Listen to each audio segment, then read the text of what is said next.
She stood there in the middle of the parking lot, stripped of everything that proved who she was. And for the first time in her carefully orchestrated life, the woman worth nearly $1 billion realized that without her wallet, her phone, her name attached to power, she was completely invisible. Welcome back to Acts of Kindness Stories, where real kindness writes the best stories. The sun hung low over downtown Seattle on a Saturday afternoon, casting amber light across the Central Market parking lot where ordinary people moved through ordinary routines, unloading groceries, corralling children, checking phones. Claire Alden walked out of the store carrying a single shopping bag, her designer purse slung casually across her shoulder. She'd spent the previous day in back-to-back investor calls, and putting out fires only a CEO could extinguish. At 32, she'd built Alden Tech Logistics into a 300-employee empire that moved goods across the country and expanding. She was known for never losing her composure, never showing weakness, never letting the world see her sweat. She was the kind of power woman who moved in quiet stride, calm on the surface, but carrying a furnace of strength, courage, and fire within her. But even the strongest foundations can crack in seconds. The attack came like a thunderclap, sudden, violent, efficient. Footsteps pounded behind her. Hands grabbed. A voice snarled something she couldn't process. Her purse was ripped from her shoulder with enough force to spin her halfway around. The shopping bag disappeared from her grip. Someone yanked at her blazer, tearing it clean off her arms. Fingers clawed at her wrist, stripping away her watch. Another hand snatched the diamond clip from her hair. Phone. Wallet. All of it. The words came from 3 different mouths moving in synchronized chaos. She tried to scream, but her voice caught somewhere between shock and disbelief. The car engine roared to life as they zoomed off with her car. Tires shrieked against asphalt. And just like that, they were gone, vanished into the maze of downtown traffic as if they'd never existed.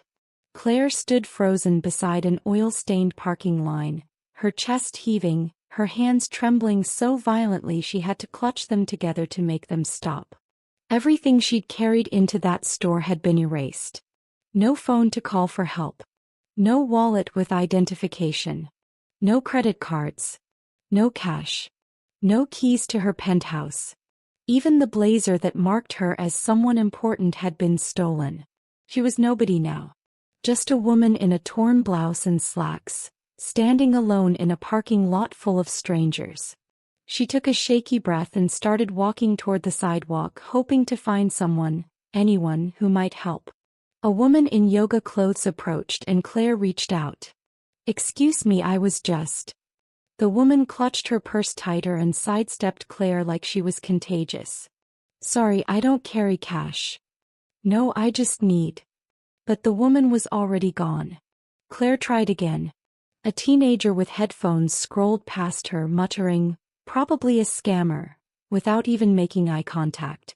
A middle-aged man in a business suit waved her off before she could finish a sentence.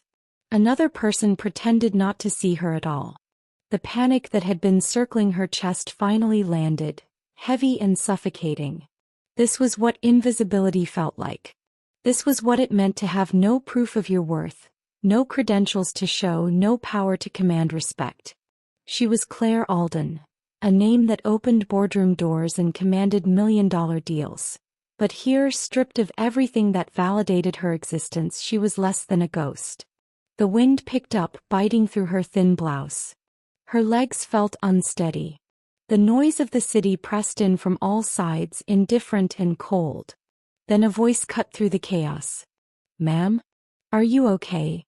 She turned, and standing there in the fading sunlight was a man who looked like he'd just survived his own personal disaster. His shirt was wrinkled and half untucked. His tie hung loose around his neck like he'd given up halfway through unknotting it. An ID badge dangled from his collar at an awkward angle, the letters bold enough to read even from a distance. Evan Mercer, Junior Logistics Analyst, Evermont Freight Company.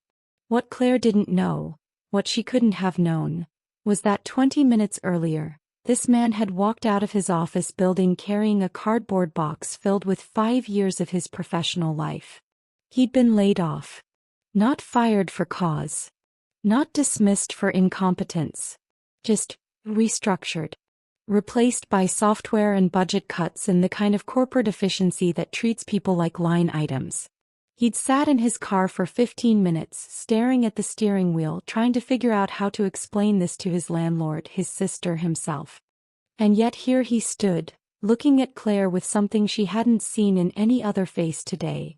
Genuine concern. "You look shaken," he said gently. "Did something happen?" Claire opened her mouth, but the words wouldn't come. Her throat felt tight. Her hands were still trembling.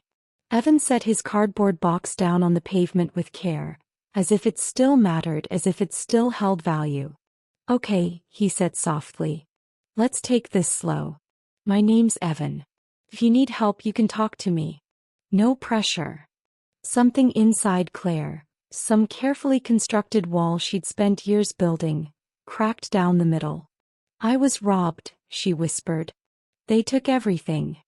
Evan's eyebrows shot up, not in judgment but in genuine shock. "Everything? Like your phone, your wallet?" "All of it." Her voice broke on the last word. He exhaled slowly, shaking his head. That's a lot to deal with." He glanced around the parking lot as if the thieves might still be lurking nearby, then looked back at her. "Hey. First things first." He shrugged off his jacket, worn at the elbows, frayed at the cuffs, and draped it over her shoulders. "You're freezing." "I'm fine." "You're not fine," he said, but his tone was light, almost teasing. "Trust me, I know what not fine looks like. I saw it in the mirror an hour ago." Despite everything, a faint smile tugged at the corner of her mouth. Evan glanced at his car parked a few spaces away. "Do you need a ride somewhere? Police station maybe? Or someone you trust?" Claire hesitated. Accepting help had always felt like admitting defeat. She was the person people came to for solutions, not the other way around. But standing here in a stranger's jacket, with no phone and no wallet and no way to prove she was anyone important, she realized she didn't have much choice. "Yes," she said quietly. "A ride would help." "Good." He picked up his box again and nodded toward the silver Honda Civic parked under a flickering light. "Fair warning. My car sounds like a dying espresso machine, but it runs. Mostly." She followed him across the parking lot, her legs still unsteady. He opened the passenger door for her, moving the box to the back seat to make room. "You're safe with me," he said, meeting her eyes. "I promise." And for the first time since the attack, Claire believed someone. Evan drove carefully through downtown Seattle, hands steady on the wheel, glancing over at her every few seconds like he was making sure she hadn't vanished. "You sure you're okay?" he asked again. "No," Claire admitted. "But I'm trying." He nodded slowly. "That's honest. I respect that." He paused, then added with a small self-deprecating laugh. "If I got robbed today, I'd probably just accept it as confirmation that the universe is personally annoyed with me." She glanced at his ID badge still clipped to his shirt pocket. "You work in logistics?" "Worked," he corrected lightly. "Past tense as of about an hour ago. Got laid off." Her chest tightened. "I'm sorry." He shrugged, eyes still on the road. "Life happens. Sometimes it happens all at once." He smiled, not bitterly but with a kind of tired acceptance. "Guess we're both having one of those days." They drove in silence for a moment, the city lights beginning to flicker on as dusk settled over the streets. "Do you have someone you can call?" Evan asked. "Family? Friend?" "No phone," Claire reminded him. "Right. Forgot." He tapped the steering wheel thoughtfully. "Okay, so where can I take you?" "Home. Friend's place." Claire hesitated. She couldn't go to her penthouse, she had no keys. Her assistant wouldn't recognize an unknown number. Her security team operated on protocols she couldn't access without identification. Then she remembered something. I work downtown, she said carefully. If you can take me to my office building, I know the security access codes. They'll let me in. Perfect. Evan checked his mirrors and changed lanes. Where to? Alden Tech Logistics. The main headquarters. Evan nodded, not recognizing the name, and continued driving. Thank you, Claire said again, softer this time. He glanced at her with that same warm, unguarded smile. People help people. That's how the world's supposed to work. The words hit her harder than he could have known. She'd spent years in boardrooms where people helped each other only when contracts were signed and profits were guaranteed. Kindness wasn't a currency she encountered often. But here it was, freely given, expecting nothing in return.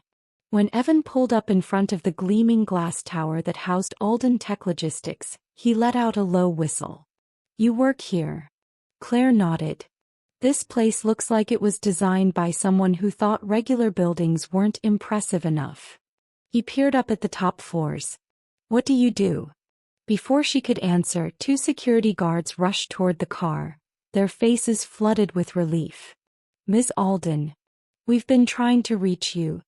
Ms. Alden. Evan's head whipped toward her, eyes wide. As in, Alden? As in the CO? Claire turned to face him fully for the first time since getting in his car. I wanted to tell you earlier. But I didn't want you to treat me differently. Evan stared at her like she'd just told him she was royalty. You're the Claire Alden? The woman who just bought 3 national warehouses and revolutionized drone delivery routes. Her lips twitched. You follow logistics news? He rubbed the back of his neck, still processing. I worked in logistics. Did work. Used to work. He shook his head. I can't believe I just drove a multi-millionaire CEO around in my beat-up Honda. Claire stepped out of the car, then turned back. You helped me when everyone else ignored me. You listened. You cared. That matters more than you know. He shrugged awkwardly. Seemed like the human thing to do. She slipped off his jacket and tried to hand it back, but he waved her off. Keep it. You still look cold. I'd like you to come inside, Claire said, her voice steady now, certain. There's something I want to ask you. Evan blinked. Sure. Claire's office occupied the top floor of the building. Modern, sleek floor-to-ceiling windows overlooking the Seattle skyline. Evan stood just inside the doorway, hands shoved in his pockets, looking like he'd accidentally wandered into someone else's dream. I really shouldn't be here, he whispered. You should, Claire said gently, gesturing to the chair across from her desk. Sit. He perched on the edge of the seat like he might need to bolt at any second. Claire opened a drawer and pulled out a folder, sliding it across the polished wood surface. What's this? Evan asked. A job offer. Evan blinked. Then blinked again. A job? For me? Doing what exactly? Parking lot security. No. Claire smiled. I saw your badge. I know your field. And this company is expanding our operations division. I need good people. He opened the folder with shaking hands. Associate Operations Manager. $120,000 annually for a start. His jaw went slack. This can't be real. This is way too much. It's exactly right, Claire said softly. He stared at the paper, then at her, then back at the paper. But why me? Claire leaned forward, her voice quiet but firm.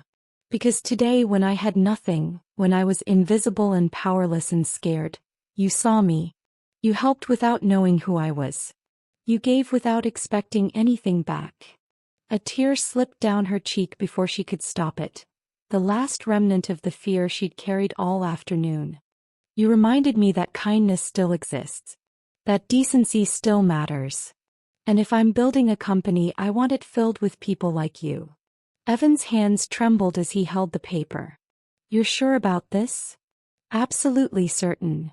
She extended her hand across the desk. But more than that, I'm grateful the world put you in my path today. Evan took her hand slowly, his voice cracking with emotion and disbelief. Ma'am, this is the wildest day of my entire life. Claire smiled. A real, genuine smile. Line 2. 2 months later, the halls of Alden Tech Logistics buzzed with the kind of energy that comes from a company doing something right. Evan Mercer had become a fixture on the operations floor. Efficient, thoughtful, respected. Claire trusted him more than half her board members, and everyone knew it. People help people. That's how the world's supposed to work. 2 strangers. 1 terrible day. And a single act of kindness that changed everything. That's the thing about compassion. It doesn't require wealth or power or perfect circumstances. It just requires someone willing to see another person and say, "I'll help." Evan didn't save Claire because she was a CEO. He saved her because she was a human being who needed help. And Claire didn't hire Evan because she owed him. She hired him because she recognized something rare. A good heart in a world that often rewards the opposite. Kindness changes lives. If this story stirred something in you, if it reminded you that one act of kindness can ripple further than we ever imagine, hit that like button, subscribe to this channel, turn on notifications so you don't miss out on stories like this, and drop a comment saying, "Kindness changes lives." Let's build a community that believes in helping each other, no strings attached. Thank you for being here, and I'll see you in the next story.